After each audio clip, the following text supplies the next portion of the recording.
தோழர்களே, தமிழ்நாடு கலை இலக்கிய பெருமன்றம் முன்னெடுத்திருக்கிற மகத்தான இலக்கிய பணியான நாளும் ஒரு கதை சொல்லல் என்கிற தலைப்பின் கீழ் நாம் ஒரு தொடர் பயணமாக தொடர்ந்து பயணித்துக் கொண்டிருக்கிறோம். தோழமைகளே, ஆளுமைகளே, 2023 சாகித்ய அகாடமி விருது பெற்ற எழுத்தாளர் கு. அழகிரிசாமி அவர்களது சிறுகதையில் தொடங்கிய நம்முடைய பயணம் கரிசல் இலக்கியத்தினுடைய தந்தை கீரா அவர்களுடைய சிறுகதைகளை கடந்து, தமிழொலி ஆகியோரது சிறுகதைகளை கடந்து, தற்பொழுது தோமுசி ரகுநாதன், புதுமை பித்தன் ஆகியோரது சிறுகதைகளை இணைத்துக் கொண்டு நாளும் ஒரு கதை என்கிற தலைப்பின் கீழ் நம்முடைய இணையவழி பயணம் இன்றைக்கு 85ஆம் நாள் நிகழ்வில் இணைந்திருக்கிறோம் தோழமைகளே. இன்றைக்கு புதுமை பித்தனுடைய கதையான ஆற்றங்கரை பிள்ளையார் என்கிற சிறுகதையை சொல்லுவதற்காக நம்மோடு இணைந்திருக்கக்கூடிய ஆளுமை, நாம் அடிக்கடி சொல்லுவது போல இந்தியாவில் சிறப்புக்குரிய பல்கலைக்கழகமாக இருக்கக்கூடிய புதுவை பல்கலைக்கழகத்தினுடைய சுப்பிரமணிய பாரதியார் தமிழ் மொழி மற்றும் இலக்கிய புலம் என்கிற பெருமைமிகு அந்த துறையில் இளங்கலை தமிழ் 1ஆம் ஆண்டு படிக்கக்கூடிய மாணவி, கல்வியாலும் தன்னுடைய பல்வேறு இலக்கிய பங்கேற்பாலும் பெருமை சேர்க்கிற ரா. ஜோதிலட்சுமி அவர்கள் இன்றைக்கு கதை சொல்லுவதற்காக இணைந்திருக்கிறார்கள். பெருமைமிகு மாணவி ஜோதிலட்சுமி அவர்களை நம்முடைய தமிழ்நாடு கலை இலக்கிய பெருமன்றத்தின் சார்பாக நெஞ்ச நிறைந்த வாழ்த்துக்களோடும் பாராட்டுக்களோடும் வரவேற்று நம்முடைய 85ஆம் நாள் நிகழ்வில் சிறுகதை சொல்ல வருமாறு தோழமையோடு அழைக்கின்றேன். தோழமையே, வருக, கதை சொல்க. அம்மா, உங்களை பற்றிய உங்க பெற்றோர் பெயர் சொல்லிட்டு, உங்களை பற்றிய அறிமுகம் ஏதாவது இருந்துன்னா சொல்லிட்டு கதையை தொடங்குமா. ரொம்ப மகிழ்ச்சிமா, வாழ்த்துக்கள், தொடங்குங்க. ரொம்ப நன்றி சார்.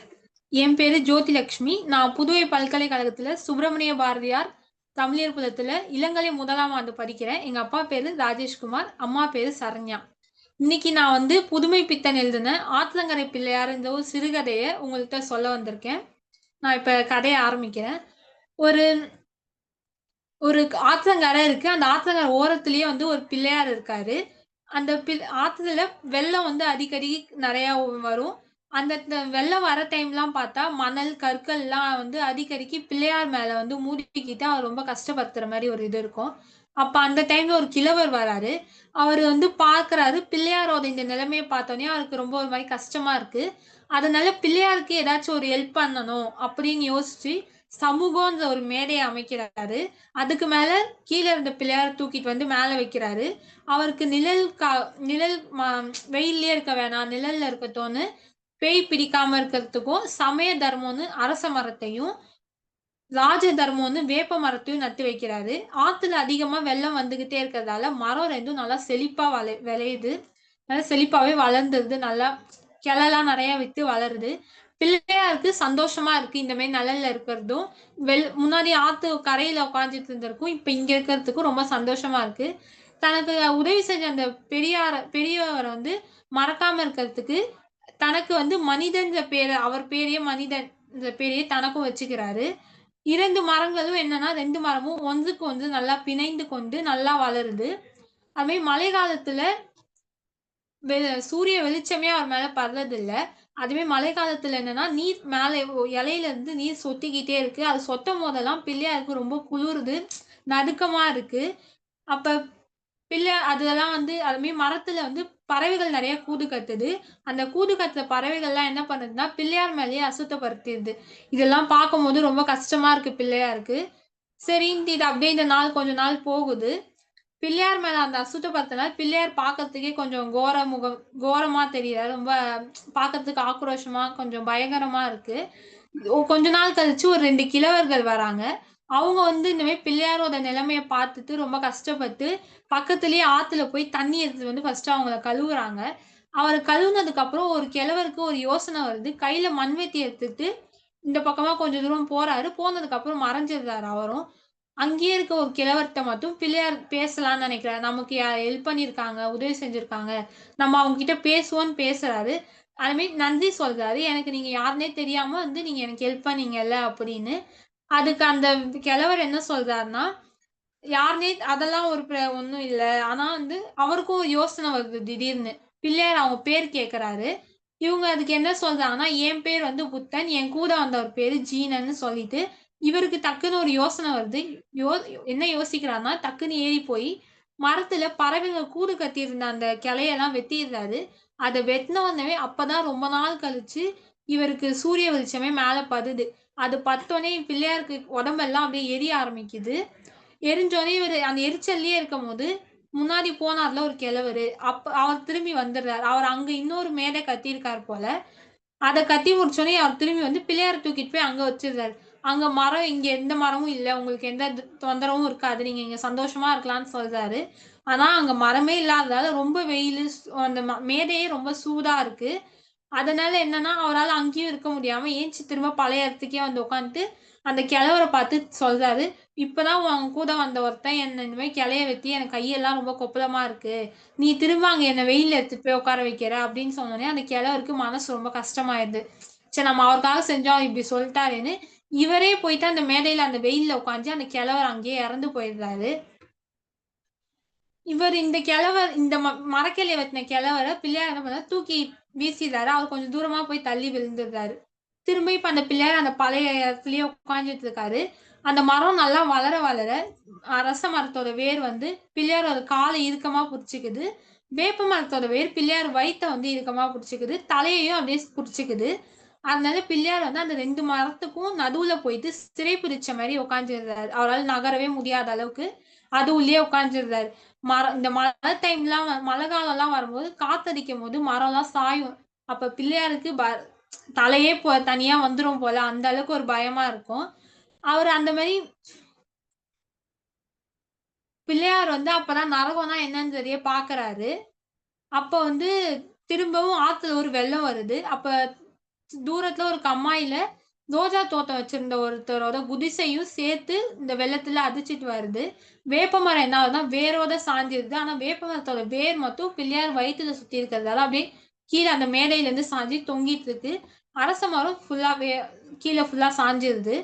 இந்த கிழவர் வந்து ஆத்துல அடிச்சிட்டு வந்த கிழவர் என்ன பண்றாருன்னா, வேப்ப மரத்த புடிச்சிட்டு மேல திரும்ப மேடைக்கு இந்த பிள்ளையார் இருக்க மேடைக்கு ஏறிர்றாரு. ஏறுனதுக்கு அப்புறம் வேப்ப மரத்தோட நிழலுக்கு ஆசைப்பட்டு வேப்ப மரத்த தூக்கி நிறுத்திர்றாரு.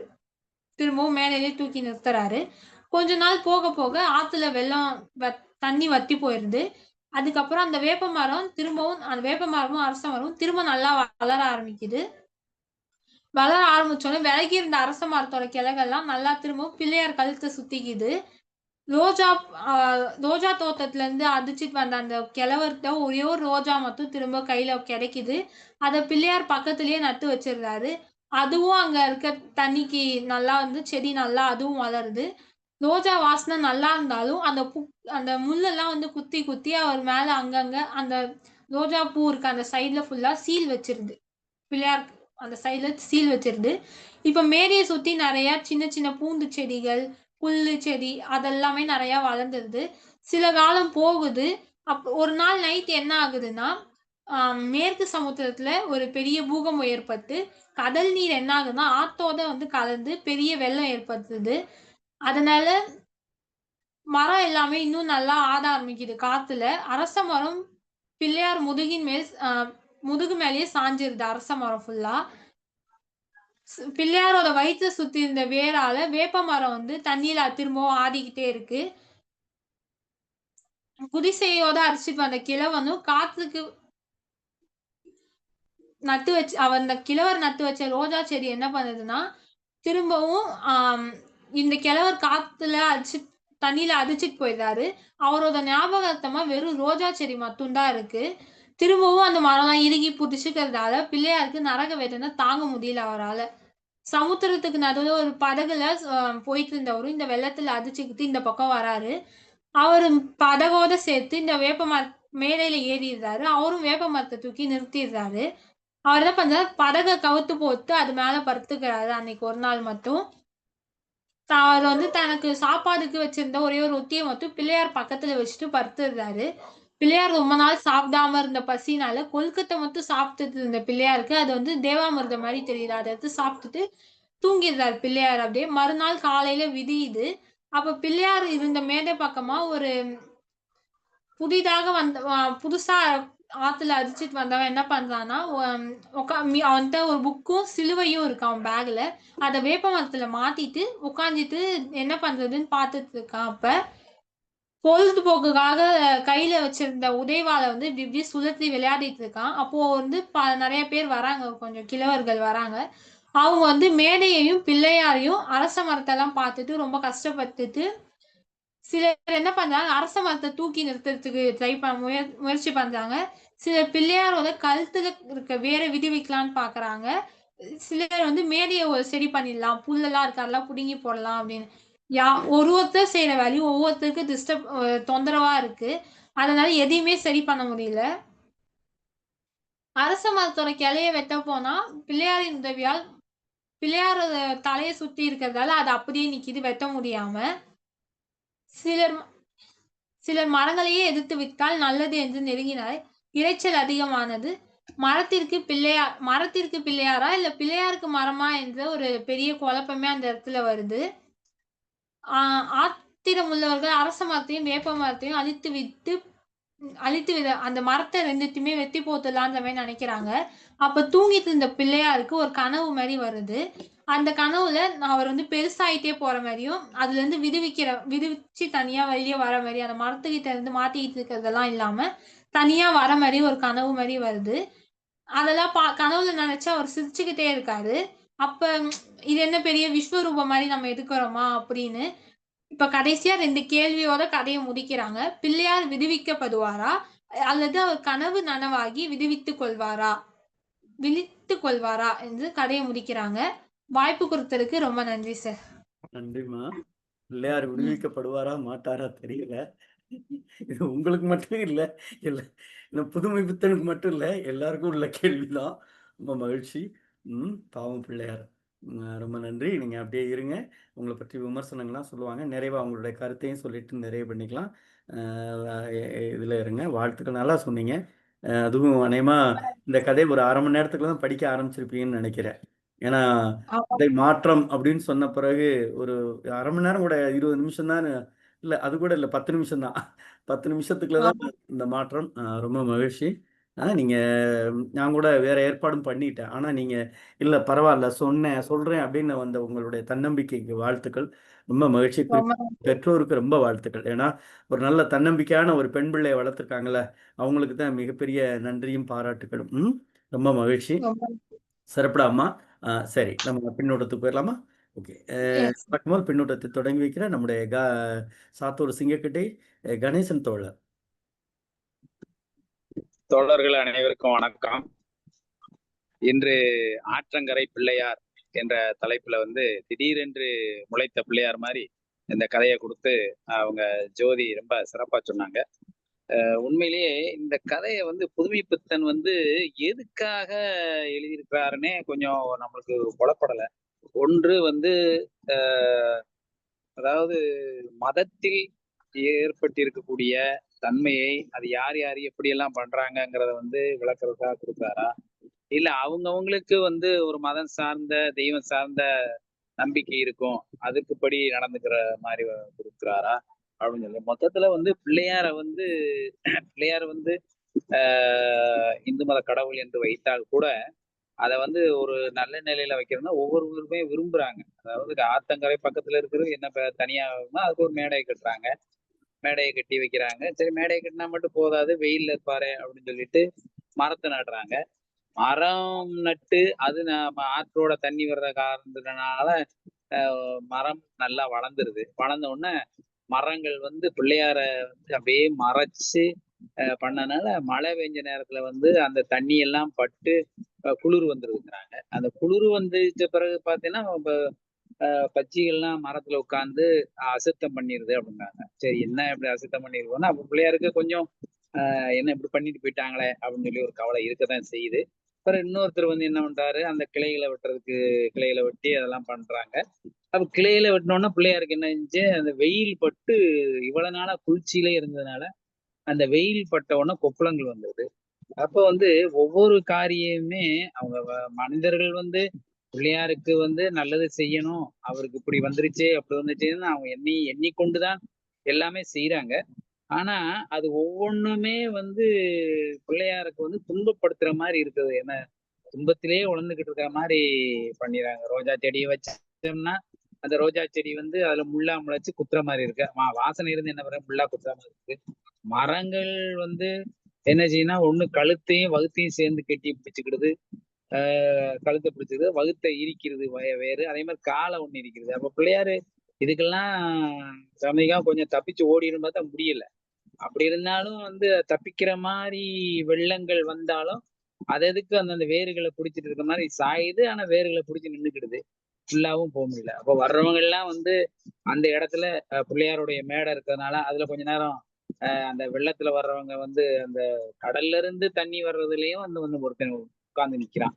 அப்ப அந்த மேடை வந்து ஒரு சில பேருக்கு பயன்படுது. அப்ப அந்த மரங்களுமே அவங்க இருக்கிறதுக்கோ செய்யறதுக்கு நிழலா இருக்கிறது பயன்படுது. ஆனா இந்த பிள்ளையாருக்கு மட்டும் எல்லா விதமான கஷ்டம் இருக்கு. அவரை வந்து நிவர்த்தி பண்ணி அவரை வந்து இது பண்ணவே முடியல. ஆனா இத நினைக்கும் போது சரி அதை அப்படி செய்வோம் இப்படி செய்வோம்னு எல்லாம் மக்கள் பேசுறாங்க. பேசும்போது பாத்தீங்க அப்படின்னா மரத்தை வெட்டிடுவோங்கிறாங்க, ஒருத்தன் கிளைய வெட்டிடுவோங்கிறாங்க, இல்ல வேரோட தோண்டிடுவாங்கிறாங்க. ஆனா கடைசி என்ன நீ அப்படி எல்லாம் சொல்ற, பிள்ளையாருடைய சக்தியினாலதான் எல்லாமே இருக்கு, அதெல்லாம் செய்யக்கூடாதுட்டாங்க. அப்போ வந்து அப்ப இது திருப்பியும் வந்து பிள்ளையார் வந்து கஷ்டப்படுற மாதிரிதான் இது கொண்டாந்துட்டாங்க. அதே மாதிரி பூஜை புனஸ்காரங்கள்லாம் செய்யும் போது பாத்தீங்கன்னா பிள்ளையாருக்கு வந்து அவள் கடலை அந்த மோதகம்லாம் வைக்கிறோம்ல, அந்த இதை சாப்பிடுவாரு அப்படின்னு சொல்ற மாதிரி ஒரு இதை கொண்டு போறாங்க. அது வந்து இன்னொருத்தர் வந்து படைக்கிறாரு. அது கிறிஸ்து பாதையார் வந்த மாதிரி அவர் படைக்கிற மாதிரி இருக்காரு. ஆனா இருந்தாலும் அதை வந்து ஏத்துக்கிறாரு. அவர் வந்து அதை பெருசா நினைக்கல. அப்ப ஒன்னொன்னும் வந்து ஆன்மீகம் சம்பந்தப்பட்டதை சொல்றதுக்காக சொல்றாரா, இல்ல வேறு எதுவும் மதத்தில் இருக்கக்கூடிய அந்த ஒருத்தருக்கு ஒருத்தர் இருக்கக்கூடிய வேறுபாடுகளை ஒற்றுமையின்மையை சொல்கிறாரா, இல்ல மக்கள் வந்து ஆன்மீகத்துல இருக்கணும், இப்படி எல்லாம் இருக்கணும் அப்படின்னு சொல்றாரா, புதுமைப்பித்தன் வந்து எதை சொல்ல வருகிறார். கடைசியில வந்து பிள்ளையார் வந்து கனவு நீங்கி அதாவது விஸ்வரூபம் எடுத்து காட்சி கொடுப்பாரா, இல்ல இந்த எப்பயும் போல இந்த மாதிரி இருந்துட்டு விடுவிக்க முடியாத சிறைப்பட்டு தான் இருப்பாரா அப்படின்னு சொல்லி கதையை முடிச்சிருக்காங்க. ஆனா இந்த உண்மை கதை என்பது வந்து என்னை பொறுத்த மட்டும் வந்து இது புதுமைப்பித்தன் எதை வைத்து இதை எழுதியிருக்கிறாருன்னு நம்ம ஆய்வுகளுக்கு ஒருவேளை நம்ம நிறைய நூல்கள் படிக்கும் போது வந்து தெரியுமோ என்னன்னு தெரியல. மற்றபடி நல்ல கதை தான். இது வந்து கேலியும் கிண்டலும் நையாண்டி செய்யற மாதிரியும் கூட நம்ம எடுத்துக்க வேண்டியது இருக்கு. இல்லை என்றாலும் அந்த ஆற்றில் அந்த காலங்காலத்தில் வரக்கூடிய வெள்ளம் எப்படி இருக்கும், அந்த மரங்கள்லாம் எப்படி அடிச்சுட்டு போகும், அது எப்படி எப்படியெல்லாம் நிற்கும், புல்ல அடிச்சுட்டு போகுமா, அதாவது பசுமாடு கூட இறந்து வந்து அதுல ஒதுங்கி இருக்கு. அந்த தோளத்தான் வச்சு ரோஜா செடியை உரமா வச்சு ரோஜா செடியை வளர்க்குறாங்கன்னா சொல்றாங்க. இதுவும் வந்து ஆற்றோரத்துல நடக்கக்கூடிய ஒரு நடைமுறையில ஒண்ணு வந்து புதுமைப்பித்தன் சொல்றாருன்னு நம்ம நினைக்க வேண்டியிருக்கு. மற்றபடி ஒரு அருமையான கதை. அந்த மாணவி ரொம்ப சிறப்பா சொன்னாங்க. வாழ்க வளமுடன். வணக்கம், வாழ்த்துக்கள். ரொம்ப நன்றி சார். நன்றி தோழமையே. அறச்சொல்லியம்மா. அனைவருக்கும் அன்பான வணக்கம். இன்னைக்கு இந்த கதை பார்த்த விட்டு எனக்கு என்ன சொல்றதுன்னே தெரியல. ஆற்றங்கரை பிள்ளையார் அதை நான் அப்படியே சொல்லிடுறேன். இதுல மறைக்கிறதுக்கு என்ன இருக்கு? அந்த கதையை 2 நாளைக்கு முன்னாடி எடுத்தேன். ஏன்னா பிள்ளையார்னா எனக்கு ரொம்ப பிடிக்கும். ஐயோ நான் என்ன பண்ணுவேன்னு எப்போ நான் கலங்கி நிக்கிறேனோ அப்ப வந்து அவரு யாரோ ஒரு மனித உருவில் எனக்கு ஒருத்தர் உதவிக்கு அனுப்புவாரு. அதனால பிள்ளையாருக்கு எனக்கும் ரொம்ப ஒரு இது உண்டு, ஈடுபாடு. எனக்கு அவர் ரொம்ப பிடிக்கும், அவருக்கும் என்னைய ரொம்ப பிடிக்கும்னு வச்சுங்களேன். அதனால ஆற்றங்கரை பிள்ளையார்னா ஐயோ பிள்ளையாரப்பா உன்னை பத்தி நான் நிறைய சொல்லணும்ப்பா, இந்த கதை நான் தான் சொல்லுவேன்னு படிச்சேன். படிச்சு முடிச்ச விட்டு பிள்ளையாரப்பா எனக்கு இல்லை இல்லை இல்லவே இல்லை, யாரோ ஒருத்தருக்கு கொடுத்து வச்சிருக்கு இந்த கதையை சொல்றதுக்கு, எனக்கு இல்லவே இல்லை, என்னால இந்த கதையை சொல்ல முடியாது, ரைட்டு எனக்கு இல்லைன்னு ஒதுக்கி விட்டா ஓகே நான் இருந்துக்கிறேன், யாரு சொல்றாங்க எப்படி சொல்றாங்கன்னு பாக்குறேன்னு 2 நாளைக்கு முன்னாடி தான் நான் அப்படி பேசிட்டு வச்சுட்டேன். ஆனா இன்னைக்கு பார்த்த விட்டு என்னடா அது உடனே கதை சொல்றாங்களே, இந்த பாப்பா எப்படி சொல்லும் அப்படின்னு ரொம்ப ஆசையா பார்த்தேன். நான் எதிர்பார்த்த மாதிரி ரொம்ப அழகா சொன்னீங்கம்மா, ரொம்ப நல்லா சொன்னீங்க. உங்க குரல் நல்லா இருந்துச்சு, நல்லா கொண்டு போனீங்க. எந்த இடத்துலயாவது உங்களுக்கு சந்தேகம் வந்துச்சா? ஒண்ணு கிடையாது. அடுத்தடுத்து போயிட்டே இருந்தீங்க. எனக்கு ரொம்ப பிடிச்சிருந்தது. உங்க அளவுக்கு நாங்க இந்த கதையை எடுத்திருந்தானா இந்த அளவுக்கு சொல்லியிருக்க மாட்டேன். ஏன்னா நான் ரொம்ப சொல்ல நன்றிம்மா. கதையை 10 நிமிஷத்துல நீங்க ரெடி பண்ணி சொல்றீங்கன்னா நீங்க சாதாரண ஆளே இல்ல. என் பிள்ளையார் அப்பனுக்கு உங்களை ரொம்ப பிடிச்சிருக்கு, அதான் அவர் இவ்வளவு தூரம் சொல்லி வச்சிருக்காரோ என்னவோ தெரியல. பிள்ளையாரோட அருளாசி உங்களுக்கு என்னைக்கும் உண்டு. ரொம்ப நன்றிம்மா. உங்களுக்கு வாழ்த்துக்கள், பாராட்டுக்கள். இந்த கதையை படிச்ச விட்டு ஏன் பயந்தன்னா, இந்த கதை அழகான கதை, ரசிக்கத்தக்க கதை. ஆனா பாருங்க, ஆத்திகம் நாத்திகம் ரெண்டுத்தையும் கலந்து எனக்கு என்னவோ அத கிண்டல் பண்ற மாதிரி தான் அந்த கதை இருக்கு. அவர் வைத்த வேர் சுத்திகரணும், பிள்ளையார் வைத்த, அப்புறம் கழவர் வர்றாரு, இந்த புத்தர் வர்றாரு, ஜைனம், இது எல்லாமே மத குருமார்களாகட்டும் மதங்களாகட்டும் எல்லாரையும் கொண்டு வந்து வச்சு அவர் நல்லா கிண்டல் அடிச்சிருக்காரு. ஆனா அது எனக்கு இன்னும் 4 தடவை படிச்சாதான் அது எனக்கு புரியும். நான் ஒரே தடவையில படிச்சுட்டு பயந்துட்டேன். ஆனா நீங்க இருக்கீங்களேப்பா, வாழ்க. இந்த கதையில நிறைய விஷயங்களை நம்ம நின்னு நிதானிச்சு படிச்சா மட்டும்தான் புரியும். சும்மா பார்த்துக்கிட்டே போனாலோ வாசிச்சுக்கிட்டே போனாலும் எந்த கருத்தும் நமக்கு புரியாது. இப்ப சாத்தூர் கணேசன் ஐயா சொன்னாங்க, இது இப்படியான்னு சந்தேகமா இருக்காது, அதெல்லாம் உண்மைதான். அவ்வளவு சட்டுன்னு இதுதான் கதை, இததான் புதுமை பித்தன் சொல்ல வர்றாருன்னு யாராலையுமே சொல்ல முடியாது. அந்த அளவுக்கு இது ஆழமான கருத்துக்களை கொண்ட ஒரு கதையாக இருந்தாலும் கூட ஆன்மீகத்தையும் நாத்திகத்தையும் நையாண்டி பண்ணுவதாக தான் என் மனசுக்கு தோணுச்சு இந்த கதை. ஆக இத அவ்வளவு சீக்கிரம் படிச்சு இந்த கதையில இதுதான் மைய கருத்து, இததான் இந்த இடத்துல சொல்றாரு, இந்த வேர்களை இதுக்கு சொல்றாரு, படைக்கிறது எப்படி சொல்றாரு, ஆத்துல அடிச்சுட்டு போனது, வேப்ப மரம் சாஞ்சுது, ஆலமரம் சாஞ்சு, இதெல்லாம் சாதாரண நிகழ்வா அவர் படைக்கவே கிடையாது. அதுக்கு இவ்வளவு தூரம் இழுத்துட்டு போக வேண்டிய அவசியமும் இல்ல. அந்த கதைய இத்தனை பக்கங்கள் எழுதியிருக்காருன்னா அதுல அவர் சொல்ல வந்த கருத்து எனக்கு பின்னாடி வரக்கூடிய நமது பணித்துளி ஐயா அவர்களோ அல்லது நமது பொதுச் செயலாளர் நமது பெருமதிப்பிற்குரிய ஐயா வணக்கத்திற்குரிய பிரபாகர் ஐயா அவர்களோ சொன்னாதான் எனக்கு புரியறதுக்கு. இல்லைன்னா நான் இதை உட்காந்து படிக்கணும். ஏன்னா பிள்ளையாரை பத்தி வந்திருக்கு இல்லையா, நான் தெரிஞ்சுக்கணும்ல, அதனால இந்த கதையை நான் படிக்கணும். நல்லதொரு கதையை சொன்ன கதை சொல்லிக்கு மீண்டும் வாழ்த்துக்கள், பாராட்டுக்கள். வாய்ப்புக்கு நன்றி, வணக்கம். நன்றிம்மா, மிக்க மகிழ்ச்சி.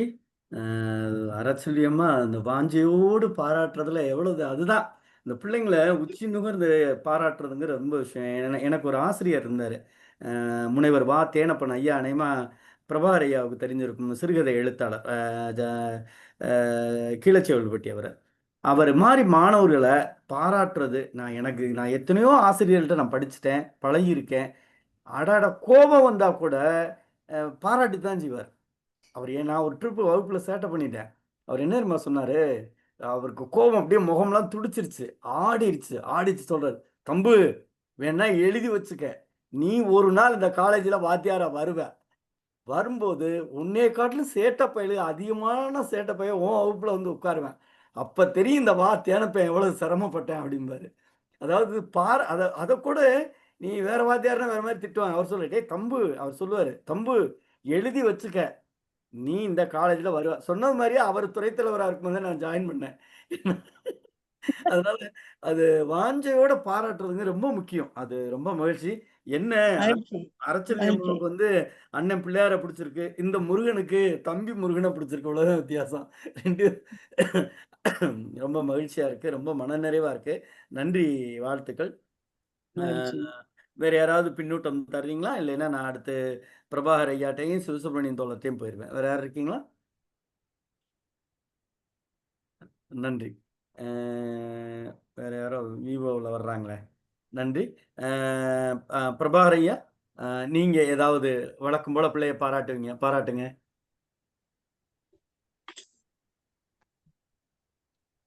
அம்மா, ஐயா உங்க தந்தைக்கும் அந்த பொண்ணு படிக்கக்கூடிய பல்கலைக்கழகத்துக்கும் உள்ள தொடர்பை சொல்லிருங்க, அப்பதான் அந்த பொண்ணு எப்படி என்னன்னு தெரியும். பல்கலைக்கழகத்துல இவரு எந்தவித 7ஆம் கிளாஸ் படிச்சிருக்காரு. இவரை புதுவை பல்கலைக்கழகத்துல வருகை தரும் பேராசிரியராக பணி நியமித்தம் வெங்கட சுப்பிரமணியம். அதெல்லாம் சும்மா லேஸ்பட்ட விஷயம் கிடையாது. ஒரு பல்கலைக்கழகத்துல ஒரு நாட்டுப்புற கதை சொல்லல். அந்த இதுல வந்து இவர் வந்து அங்க போய் அந்த இதுல வந்து பாடம் எடுத்து நடத்தக்கூடிய விஷயம். இவர் முதல்ல அங்க போகிறதுக்கே தயங்கினார். புதுவைக்கு போகிறதுக்கே ஒரு தயக்கம். போய் நான் ஃபேண்ட் போட்டுட்டு எப்படி முதல்ல அங்க போக, நான் வேஷ்டி தானே கட்டிட்டு இருந்தேன், அங்க போய் ஃபேண்ட் போட சொல்லுவாங்களே, இப்படியெல்லாம் பல விஷயங்கள் இவருடைய மனசை வந்து இது பண்ணது. அதுக்கப்புறம் தான் இங்க உள்ளவங்க சில பேர் சொன்னாங்க, இந்த ஒரு வேலை உங்களுக்கு கிடைச்சது வந்து சும்மா லேசு கிடையாது, நீங்க போங்க, பிடிச்சா வேலை பண்ணுங்க, இல்லாட்டா ராஜினாமா கடிதம் ஒண்ணு எழுதி வச்சுக்கிடுங்க, சோப்புல வச்சுக்கிடுங்க, பிடிச்சா வேலை பாருங்க, இல்லைன்னா கடிதத்தை கொடுத்துட்டு நீங்க வாட்டுல வந்துட்டே இருங்க அப்படின்னு. அதுக்கப்புறம் இவர் கொஞ்சம் தெம்பு வந்து அங்க போனார். போய் புதுவையில போய் அந்த பல்கலைக்கழகத்துல வருகை தரும் பேராசிரியராக போய் அங்க போய் பணி செஞ்சார். ஒரு 5 வருஷம் பண்ணார். ரொம்ப சிறப்பு. வேதபுரத்தாருக்கு அப்படின்னு சொல்லி ஒரு 3 தொகுப்பு பண்ணியிருக்கார்.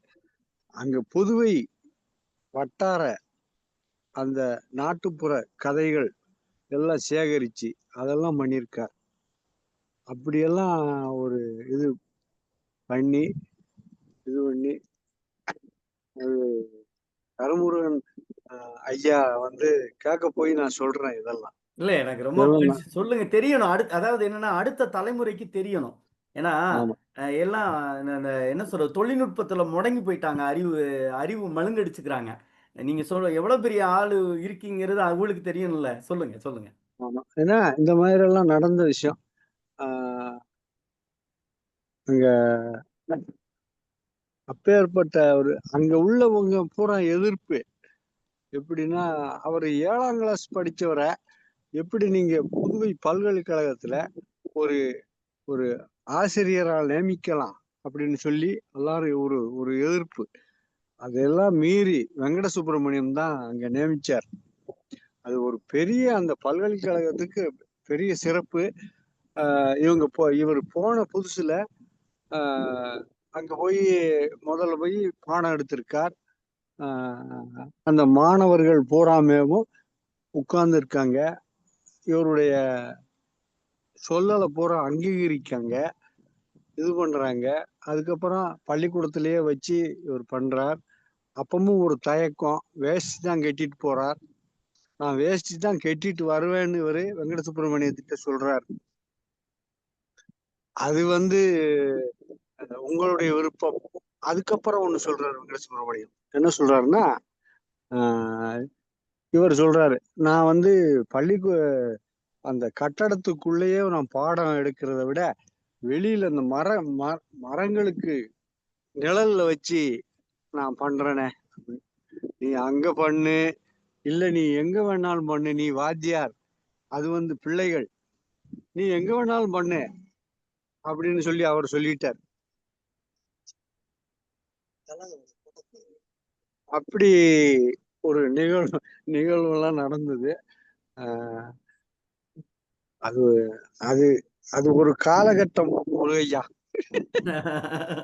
நன்றி. அதுவும் உங்க வாயில கேட்கும்போது எவ்வளவு சந்தோஷமா இருக்கு தெரியுமா? அம்மா உங்களுக்கு செய்திக்காக சொல்றேம்மா. எழுத்தாளர் கி. ராஜநாராயண ஐயா உங்க பல்கலைக்கழகத்துல பணியில இருந்தாங்க.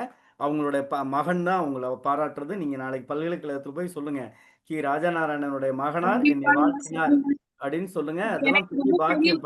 பெருமையான விஷயம் இது.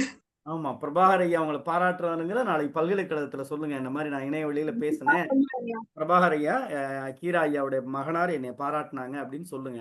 அதுதான் உங்களுக்கு கிடைச்சிருக்க மிகப்பெரிய அங்கீகாரம். நான் இது வரைக்கும் இந்த மாதிரி சொன்னது இல்லை. இதான் ஃபர்ஸ்ட் டைம் சொல்றேன். ஃபர்ஸ்ட் டைம் சொல்லும் போதே எனக்கு கிடைச்ச ஒரு மிகப்பெரிய வெற்றி. அடுத்து நான் பண்ணணும்னு எனக்கு இது ஒரு பெரிய ஊக்கம் கொடுக்குது.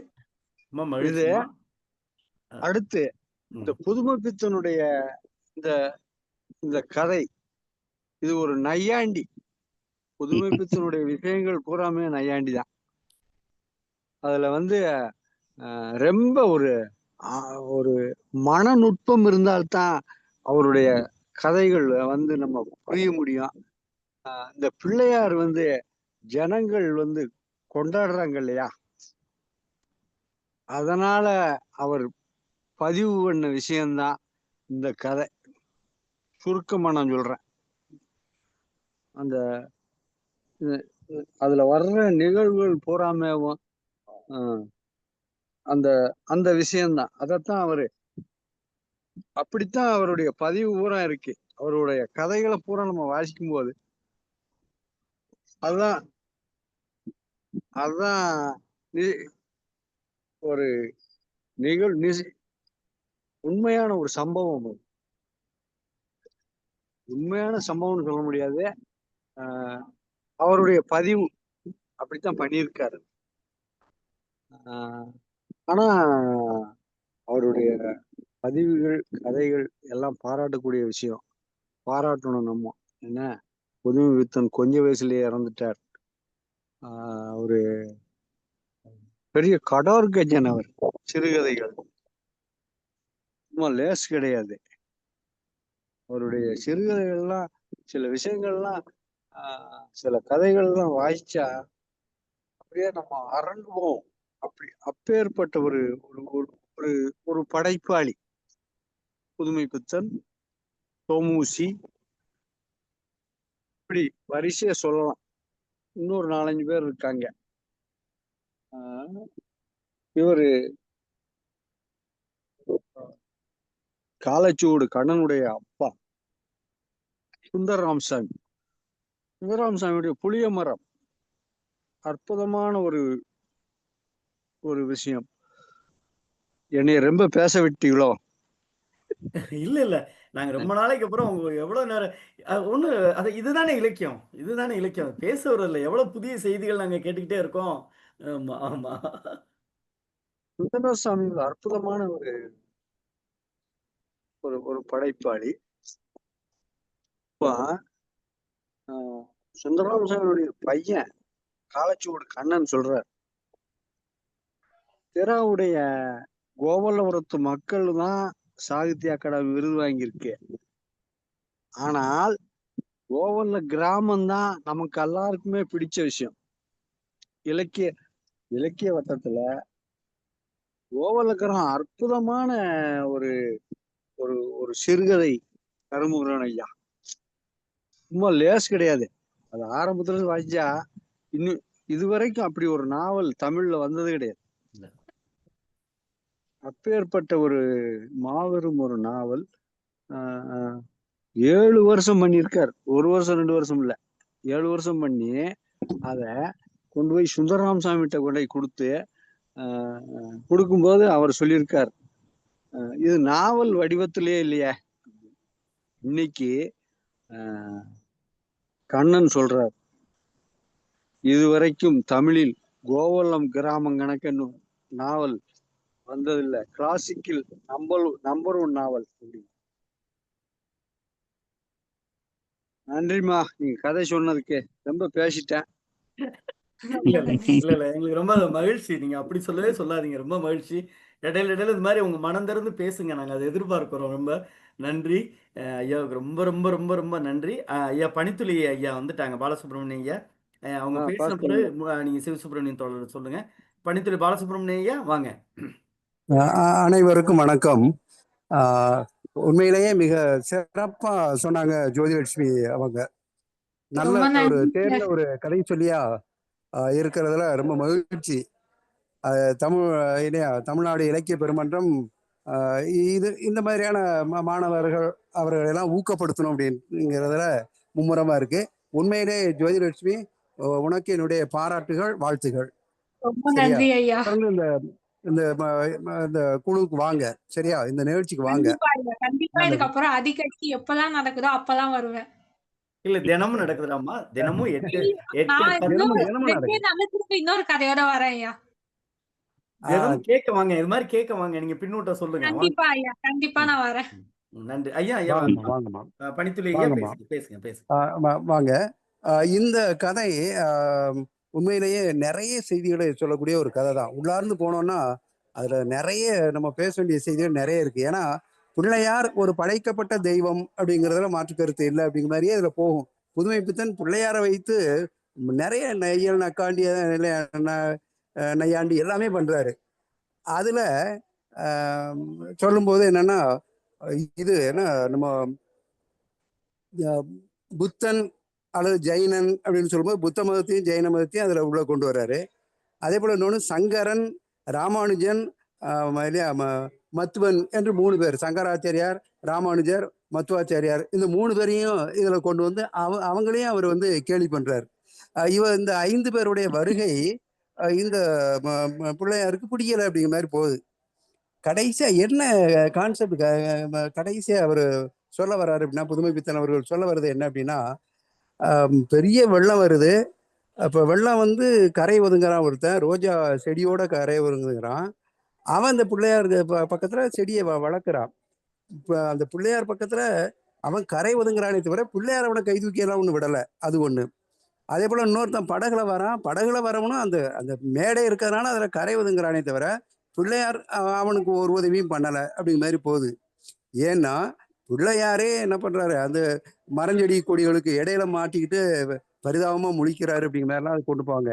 வேர்கள் காலில் சுத்துது இல்லையா, மரங்கள்லாம் மேல விழுந்து அவர் 2 பக்கமும் விழுந்து கழுத்துக்களை நெரிக்குது. அவரே காப்பாற்ற முடியல அப்படிங்கிற மாதிரி போகும். அப்போ இதெல்லாம் ஒரு படைப்பு, மனிதனால் படைக்கப்பட்ட ஒரு படைப்பு. ஏன்னா பெரியவர்களால் இவன் இந்த பிள்ளையார் மனிதன் என்று சொல்லப்பட்டான் அப்படிங்கிற மாதிரி தான் அவர் பதிவு பண்ணுவாரு. அப்போ அவர் வந்து படைக்கப்பட்ட ஒரு தெய்வம், அதை நாம வந்து பிற்காலத்துல பெரிய தெய்வமா நம்ம வந்து வணங்குறோம். ஏதோ ஒரு நன்மை செய்யும் என்ற ஒரு நம்பிக்கையின் அடிப்படையில தான். இதுல கடைசியா சொல்ல வரும்போது அவரே தான் ஒரு பெரிய அவதாரம் என்று கனவு தான் காண்றாரு. அது மாதிரி அது பெரிய நையாண்டித்தனம் அது இல்லையா. பிள்ளையாரு தான் ஒரு விஸ்வரூபம் எடுப்பதாக ஒரு கனவு தான் காண்றாரு அப்படிங்கிற மாதிரி கொண்டு போய் முடிப்பாரு. இதுல என்ன சொல்ல வர்றாரு அப்படின்னா, கடவுள் அப்படிங்கிறது மனிதன் படைத்த படைப்பு. ஏதோ ஒரு நம்பிக்கையில அவரவர் வணங்குறோமே தவிர இந்த கடவுள்களால் எந்த விதமான பயனும் இல்லை. அவரவர் முயற்சியில அவரவர். ஏன்னா சிலுவை தாங்கிய ஒருத்தன் கூட அந்த மேடையில வந்து தங்குறான். அந்த மனிதனால் உருவாக்கப்பட்ட அந்த மேடை, மனிதனால் வளர்க்கப்பட்ட அந்த மரங்கள், அதுதான் அந்த மனிதர்களை தாங்குதே தவிர இயற்கை தான் தாங்குதே தவிர நம்ம மனிதன் படைத்த அந்த தெய்வங்கள் அதுல இல்லை. தெய்வங்கள் தங்களை பிரபலமாக ஆக்கி கொள்ள கனவு காணுதுங்கிற மாதிரியே கொண்டு போய் முடிப்பாரு. அது பிள்ளையாருக்கு வந்த பெரிய சோதனை. அதான் சொல்லுவாங்க இல்லையா, என்னதான் விநாயகர் சதுர்த்தி கொண்டாடினாலும் கடைசியா கொண்டு போய் கடல்ல தான் போடுறாங்கன்னு பிள்ளையாரே வருத்தப்படுற மாதிரியெல்லாம் கவிதையெல்லாம் நானே கூட படைச்சிருக்கேன். அதனால இது மிகச்சிறந்த நையாண்டி கதை. அதிலும் குறிப்பா இயற்கையை சார்ந்துதான் மனுஷன் இருக்கான் அப்படிங்கிற மாதிரி காமிக்கிறாங்க. அதே போல தெய்வத்துக்கே கூட மற்றவருடைய வருகை பிடிக்கல அப்படிங்கிற மாதிரி இந்த சங்கரன், ராமானுஜர், மத்வன் இவரெல்லாம் வருவது பிள்ளையாருக்கு பிடிக்கலங்கிற மாதிரி போகும். இன்னும் சில இதெல்லாம் ஆழ்ந்து நோக்கணும்னா வேற மாதிரி போகும். அதுக்குள்ள நான் போக வேண்டாம்னு நினைக்கிறேன். ஏன்னா வடநாட்டுல பிள்ளையாருக்கு சித்தி புத்தி என்று 2 மனைவிகள் உண்டுன்றாங்க இல்லையா. தென்னாட்டுல அவர் வந்து பிரம்மச்சாரி அப்படிங்கிற மாதிரி போகுது. அதுலேயே பல விதமான குழப்பங்கள்லாம் உண்டு. பிள்ளையாருக்கு பெரிய வேதனை தான், வேதனையும் சோதனையும் தான் இந்த கதையின் மூலமா அருமையா சொல்லியிருக்காரு புதுமை பித்தன். அதுல சொல்ல வர்றது இயற்கையை நம்புங்க, தன்னை நம்புங்க அப்படிங்கிறதான் மிகப்பெரிய உண்மை. அதைத்தான் அவர் இந்த சிறுகதையில பதிவு பண்றார் புதுமை பித்தன் அவர்கள். வாய்ப்புக்கு நன்றி ஐயா. நன்றி. நன்றி தோழமையே. சிவசுப்பிரமணிய ஐயா வாங்க. அன்பான தோழர்கள் அனைவருக்கும் வணக்கம். இன்னைக்கு புதுமை பித்தனின் ஆற்றங்கரை பிள்ளையார் என்ற சிறுகதையை சொன்ன சோதலட்சுமியை எப்படி பாராட்டுவது என்றே தெரியல. 10 நிமிஷத்துல வாசித்து 10 நிமிஷத்துல அருமையாக கதையை சொல்லி முடிச்சிருக்கிறார். அதாவது விரைவாக வாசிக்கும் திறமை இருக்கிறது, நேர்த்தியாக கதை சொல்லும் ஆற்றலும் இருக்கிறது. ஆளுமை மிக்கவர் என்பதை அவர் நிரூபித்து காட்டியிருக்கிறார். அவருக்கு பாராட்டுகளும் வாழ்த்துக்களும். மனிதர்களை கிண்டலடித்துக் கொண்டே இருந்த புதுமை பித்தன் இந்த கதையில கடவுளை கிண்டல் அடித்திருக்கிறார். அவ்வளவுதான், வேற ஒண்ணும் கிடையாது. கடவுளுக்கு மனிதன் தான் உதவி செய்ய வேண்டியதற்கு, கடவுளையே மனிதன் தான் பாதுகாக்க வேண்டியிருக்கிறது, கடவுளையே மனிதன் தான் காப்பாற்ற வேண்டியிருக்கிறது, கடவுளை நிம்மதியாக மனிதன் தான் வாழ வைக்க வேண்டியது இருக்கு. இப்படி நிறைய செய்திகளை சொல்லிக்கிட்டு போறாரு. அவர் பிள்ளையார் அப்படிங்கிறது பிள்ளை மாதிரி, சின்ன குழந்தை மாதிரி அவரை குளிப்பாட்டி சுத்தம் செய்து வைக்காங்க. அது ரொம்ப நையாண்டி தான். ரோஜா முள்ளு குத்துது, வேர்கள் அவர் கழுத்தை வயிற பிடிச்சு இருக்குது, கட்டி போடுது. இதெல்லாம் யார் விடுவிப்பாருன்னு கேள்வி கேட்காரு. மனிதர்கள் தான் அவருக்கு நேர்ந்த இந்த கதியை மீட்டு விடுவார்கள், விடுவித்து விடுவார்கள் என்று சொல்ல தோன்றுகிறது. ஆக மனிதர் படும் துன்பம் கொஞ்சம், மனிதர்களுக்கு வரக்கூடிய சோதனைகள் கொஞ்சம், கடவுளுக்கு வரக்கூடிய துன்பம் தான் மிகுதி அதிகம். கடவுளுக்கு வரக்கூடிய சோதனைகள் தான் ரொம்ப அதிகமாக என்று இந்த கதையின் மூலம் புதுமைப்பித்தன் சுட்டி காட்டுகிறார் என்று சொல்ல தோன்றுகிறது. வாய்ப்புக்கு நன்றி, வணக்கம். நன்றி ரோமையே, மிக்க மகிழ்ச்சி. அம்மா நிறைவா எதுவும் சொல்றீங்களாடாமா? ஜோதி. இல்லையா, இன்னைக்கு நான் வந்தது எங்க மேம் சொல்லிதான் நான் வந்தேன். வந்ததுக்கு எனக்கு நிறைய விஷயம் நான் தெரிஞ்சுக்கிட்டேன். ரொம்ப அர்த்தம் இன்னும் நான் இதே மாதிரி நிறைய செய்யணும், நிறைய விஷயத்துல கலந்துக்கணும்னு எனக்கு நிறைய ஊக்கப்படுத்திருக்கீங்க. வாய்ப்புக்கு ரொம்ப நன்றி. நன்றிடாமா. தோழர்களே, இந்த நிகழ்ச்சியை இந்த மாணவி ஏற்பாடு நமக்கு கலந்து கொள்வதற்கு ஒத்துழைப்பு செய்த பேராசிரியர் அம்மா புனிதவதி அவர்களுக்கும், இந்த நேரத்தில் புதுவை பல்கலைக்கழகத்தில் பேராசிரியராக கூடிய புனிதவதி அவர்களுக்கும் நாம் கலை இலக்கிய பெருமன்றத்தின் சார்பாக நெஞ்சமிருந்த வாழ்த்துக்களை தெரிவித்து, கதை சொல்லிகள் தினமும் கதை சொன்ன பிறகு நீங்கள் ஒவ்வொரு நாளும் வரணும். ஏன்னா எனக்கு ரொம்ப மகிழ்ச்சியான விஷயம், உங்கள் மாணவர்கள் வர்றாங்க, நான் பார்க்குறேன், இணையத்தில் பார்க்குறேன். வந்துட்டு கொஞ்ச நேரத்தில் போயிடுறாங்க. அவங்கள்ட்ட எல்லாம் சொல்லுங்கள், எல்லோரும் வர சொல்லுங்கள், கேளுங்க. உங்கள் மாதிரியான இளம் தலைமுறை கலை இலக்கிய பெருமன்றத்தோடு இணைந்து பயணிக்க வேண்டும் என்ற அன்பு வேண்டுகோடு. தோழர்களே, தமிழ்நாடு கலை இலக்கிய பெருமன்றம் ஒவ்வொரு நாளும் ஒரு இளைய பட்டாளத்தோடு இணைந்து பயணிக்கிறதில் மகிழ்ச்சி அடைகிறோம். இன்றைக்கு கதை சொன்ன தோழமைக்கும், பின்னூட்டம் தந்த ஆளுமைகளுக்கும், குறிப்பாக மனம் திறந்த உரையை தந்த ஐயா பிரபாகர் ஐயாவுக்கும் தமிழ்நாடு கலை இலக்கிய பெருமன்றத்தின் சார்பாக நெஞ்சநிறைந்த வாழ்த்துக்களையும் பாராட்டுகளையும் சொல்லி, தோழர்களே, நாளை தினம் இரவு 8 மணிக்கு தோழர் ஜீவா அவர்களின் சிந்தனை கனவுகளோடு தமிழ்நாடு கலை இலக்கிய பெருமன்றம் உங்களோடு இணைந்து இரவு 8 மணிக்கு இணையத்தால் இல்லங்கள் தோறும் பயணிப்போம். நன்றியும் வாழ்த்துக்களும். நன்றி ஐயா.